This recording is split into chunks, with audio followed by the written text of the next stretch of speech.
Pakistan cricket کی تاریخ کا بہترین بیٹسمین آل ٹائم گریٹس میں کیا نمایاں مقام حامل اور پاکستان کرکٹ کو کیا نیا چہرہ دینے والے جاوید میاں-داد 12 جون 1957 کو کراچی میں پیدا ہوئے۔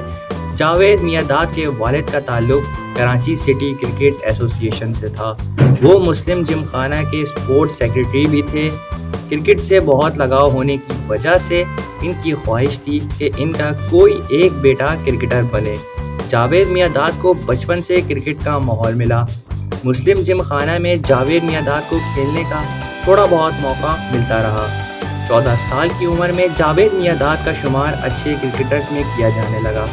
1973 سے 1974 میں ان کو KCCA وائٹس کے لیے منتخب کیا گیا۔ سندھ انڈر 19 کا فائنل کے دنوں اننگز میں سنچری بنا کر انہوں نے سلیکٹرز کی توجہ اپنی طرف کر لی۔ جاوید میاں-داد کا مسلسل عمدہ کارکردگی نے رنگ دکھایا اور 1975 کے ورلڈ کپ کے لیے انہیں ٹیم میں شامل کر لیا گیا۔ ورلڈ کپ میں اپنا پہلا میچ جاوید میاں-داد نے ویسٹ انڈیز کے خلاف کھیلا اور 24 رن کی پرعظمت اننگز کھیلی۔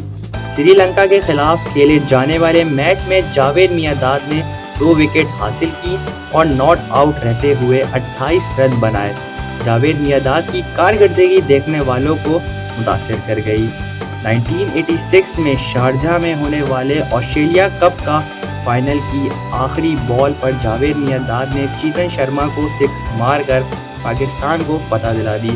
اس یادگار تاریخی 6 کی بدولت نہ صرف جاوید میاں-داد نے پاکستان کا روایتی حریف سے منی ورلڈ کپ کی شکست کا بدلہ لیا بلکہ بھارت کو نفسیاتی طور پر شکست مجروح کیا کہ اس کے بعد بھارت کی ٹیم کبھی پاکستان کی آنکھ میں آنکھ ڈال کر نہ دیکھ سکی اور بین الاقوامی مقابلہ انٹرنیشنل کرکٹ میں پاکستان کا پلڑا بھارت کے مقابلے ہمیشہ بھاری رہا۔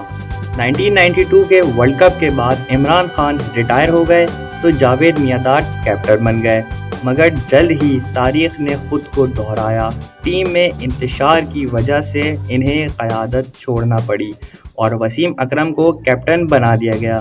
اس کے بعد 1996 کے ورلڈ کپ کے بعد جاوید میاں-داد بھی ریٹائر ہو گئے۔